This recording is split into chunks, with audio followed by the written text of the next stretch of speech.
Hai guys.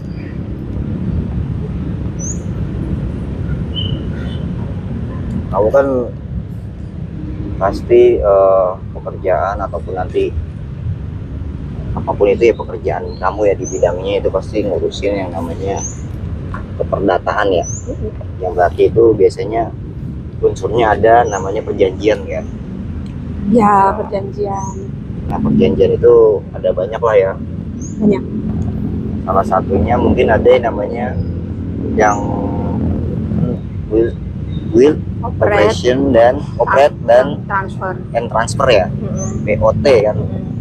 Nah BOT itu jarang sekali kan ya. Ya, mungkin banyak orang yang kurang tahu ya BOT. Mungkin masih agak terlalu terlalu asing gitu didengar BOT itu. Sebenarnya BOT itu kan in English ya. Bahasanya bahasa Inggris kan, build operate transfer. Sebenarnya bahasa Indonesia itu ada bangun guna serah. Bangun guna serah. Jadi itu bahasa Indonesianya ya bangun, dipergunakan, kemudian diserahkan gitu. BOT itu. Nah, ya kamu mau tahu seputar BOT-nya atau ya nggak apa, maksudnya sekalian sama studi kasusnya, kasus yang sebenarnya banyak sih, banyak kalau kasus di Indonesia, walaupun BOT itu jarang ya, tapi ada beberapa kan, khususnya mungkin pemerintah daerah biasanya. Sebenarnya gini, sebelum masuk ke BOT, perjanjian itu kan jenisnya banyak ya. Ada perjanjian bernama, perjanjian tidak bernama, dan perjanjian campuran. Basicnya itu dulu. Nah, BOT, perjanjian bernama itu perjanjian yang telah ada atau diatur di dalam KUH Perdata. Ya kitabnya Undang-Undang Hukum Perdata lah, itu KUH Per. Nah, kalau pidana itu KUHP, itu yang membedakan. Nah, ada perjanjian yang tidak bernama, itu perjanjian yang tidak diatur atau di luar lah KUH Per dan KUHD, Genap Undang-Undang Hukum Dagang.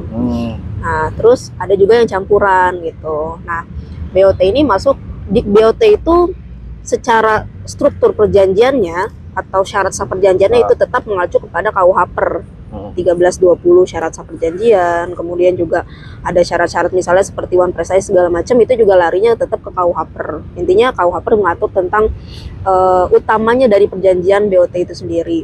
Nah, BOT itu diatur juga secara khusus sebenarnya, bangun guna serah itu diatur secara khusus di peraturan Kementerian Perdagangan.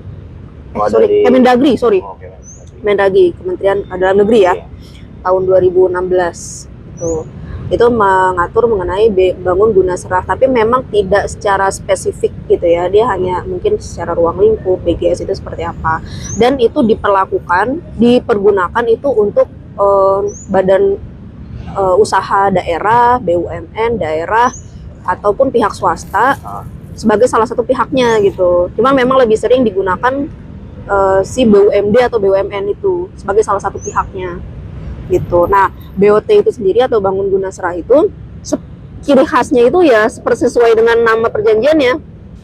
Jadi antara masalah kita bicara dua pihak ya, pihak pertama dan pihak kedua.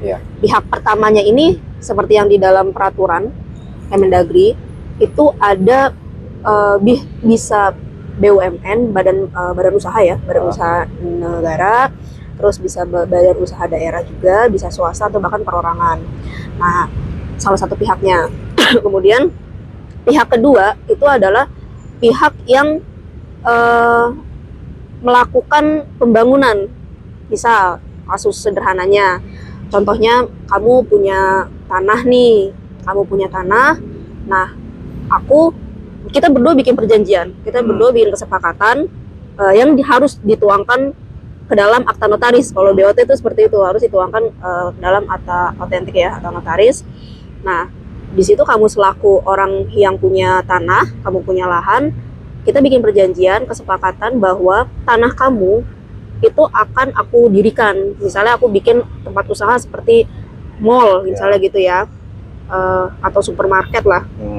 Itu selama masa aku bangun itu ditentukan, misalnya masa pembangunannya sendiri pun ditentukan. Misalnya aku masa pembangunan itu selama 1 atau 2 tahun lah, 2 tahun masa pembangunan.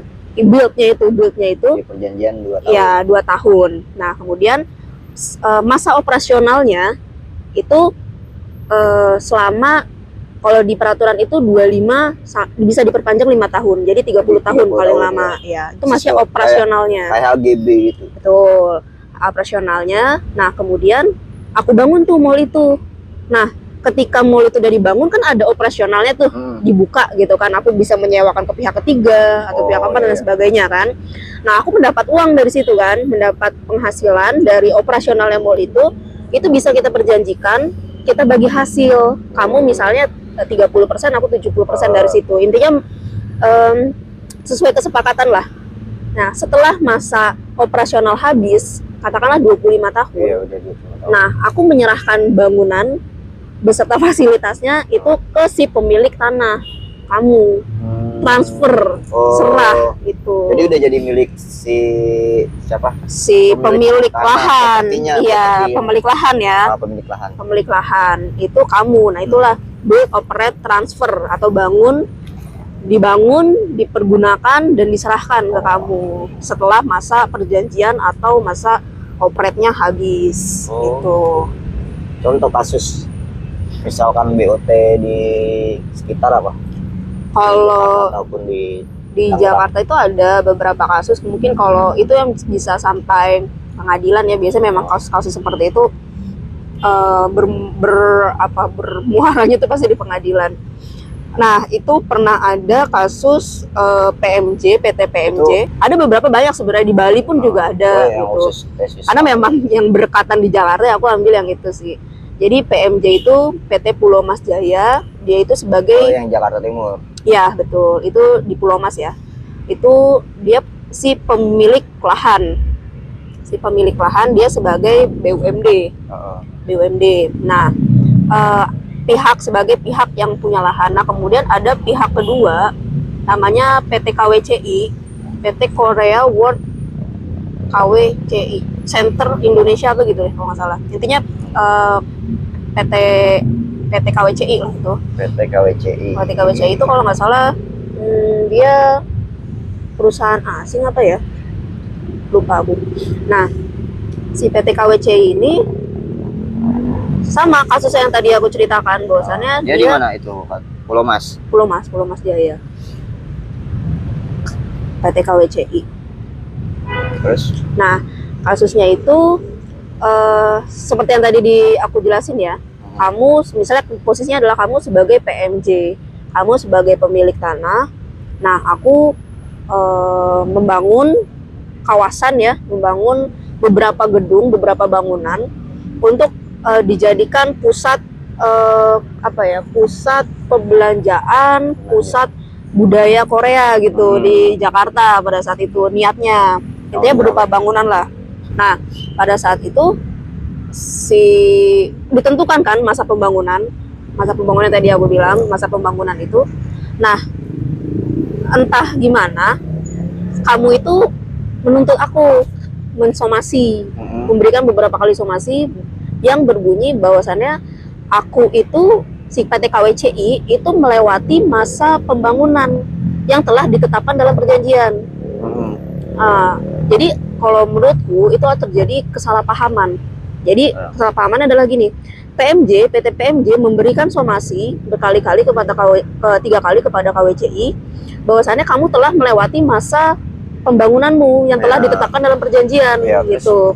Nah, si PT KWCI itu menjawab setiap somasi bahwasannya PT KWCI itu tidak melakukan wan prestasi atau tidak melakukan ingkar janji. Wan prestasi itu apa? Wan prestasi itu cedera janji ya. Cedera janji itu maksudnya melanggar apa yang sudah di dalam perjanjian. Nah, bahwasannya dia tidak melakukan wan prestasi gitu. Karena memang gini, konsepnya adalah bangunan itu dibangun dan kemudian akan disewakan kembali kepada pihak ketiga, keempat atau kelima. Itu kepada pihak ketiga selaku penyewa bangunan itu gitu. Nah, si PT KWCI ini hanya menyediakan berupa bangunan dan konstruksi kamar, konstruksi ruangan gitu. Selebihnya ada beberapa pihak ketiga yang memang secara renovasi itu dilakukan oleh pihak ketiga. Karena kan misalnya Bank BCA gitu, saya pengen bangunan 3 ruang jadi 1 kan bisa gitu kan, direnov kembali oleh pihak ketiga. Nah, PMJ itu melihat bahwasannya itu belum selesai loh, masih belum ada ventilasi, masih belum ada saluran AC kayak gitu-gitu. Nah, hal itu dianggap belum selesai melalui belum selesai masa pembangunan. PT PMJ melihat seperti itu. Makanya PT PMJ menganggap PT KWCI itu melakukan cedera janji. Tadi Wan prestasi. Nah, dari situ sampailah kasus itu kepada pengadilan, sampai di tingkat negeri, banding, sampai dengan kasasi, Mahkamah Agung. Nah, dari situ dan pada saat itu pun sampai PT PMJ itu melakukan segel ya, menarik kembali aset tanahnya yang sudah ada bangunannya yang sudah dibangun oleh PT KWCI gitu. Sempatlah terjadi memanas pada saat itu. Nah, sampai pada akhirnya hakim putusan yang ingkrah menyatakan bahwa PT KWCI itu nggak bersalah gitu. Dia tidak memenuhi unsur kontestasi atau perbuatan melawan hukum, yang mana memang keterangannya bahwasannya ya itu memang perkeinginan pihak ketiga. Jadi si PT KWCI itu hanya membangun gitu gedungnya, dan bukan sebagian, memang didesain seperti itu gitu, untuk kemudian nanti dioperasionalkan, disewakan kembali kepada pihak ketiga gitu. Nah, akhirnya pengadilan itu dimenangkan oleh PT KWCI gitu. Jadi bangunan itu masih menjadi PT KWCI gitu, dan bisa dioperasionalkan. Oke. Jam berapa? Jam 5 sore.